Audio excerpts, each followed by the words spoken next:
Hey, what's up everybody? Welcome to Painting of the Week. Thank you for joining me.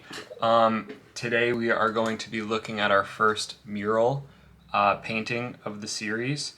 And the artist that we're looking at is the Polish painter known as Sainer. If you've been keyed in on the mural scene for any amount of time, surely this is somebody who you're familiar with. He's kind of been on the ground floor of the international mural movement. And he's just an extremely exciting painter at both a conceptual level and a technical level. The painting that we're looking at today is going to exemplify that.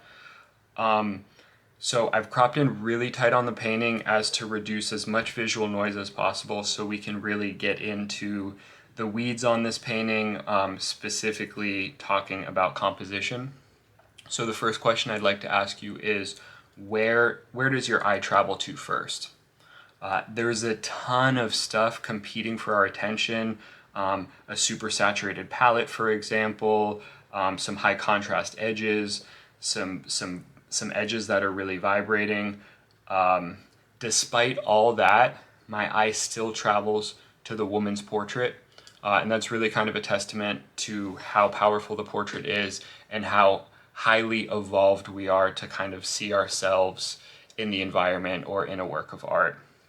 So despite the fact that she's super low key and the colors that compose her are super desaturated, my eye still goes there.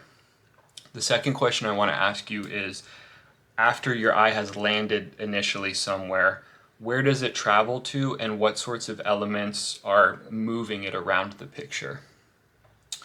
For me, there's something incredibly fascinating, and the more I look at this picture, the more I really start to appreciate it, which is that there is both depth and flatness in this picture, which is amazing. I mean, what a contradiction. So for me, I'm able to travel kind of deep into the picture, and then I just slam into a wall like Wile E. Coyote or something.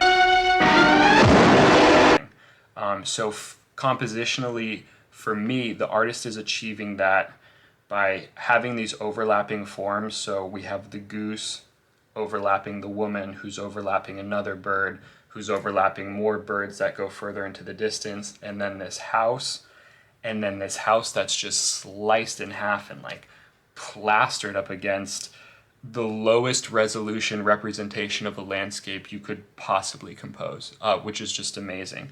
So in what feels like the background over there, what feels really like a flat two-dimensional plane, we have a super bright, super saturated landscape that has just been reduced into its most fundamental forms in a way that is just masterful.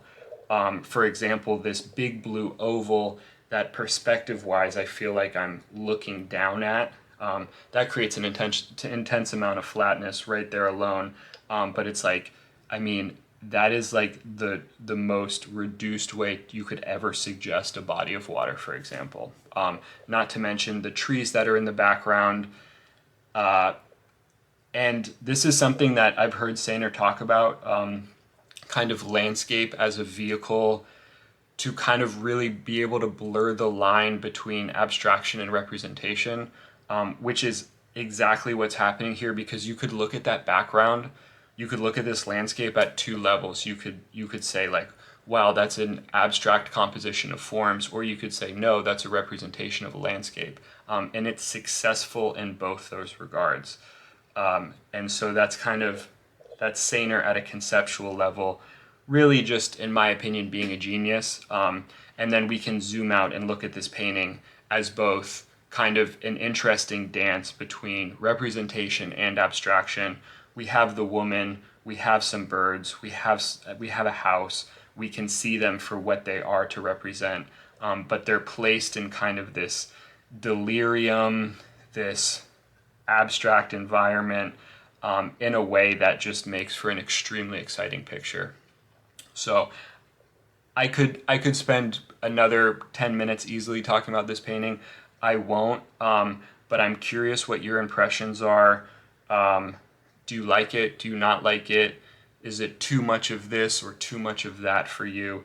For me, again, it's like it's the perfect balance of representation and abstraction in a way that ultimately, like I truly believe, is timeless. So this is a painting that really excites me. Thanks for tuning in, and we will see you next time.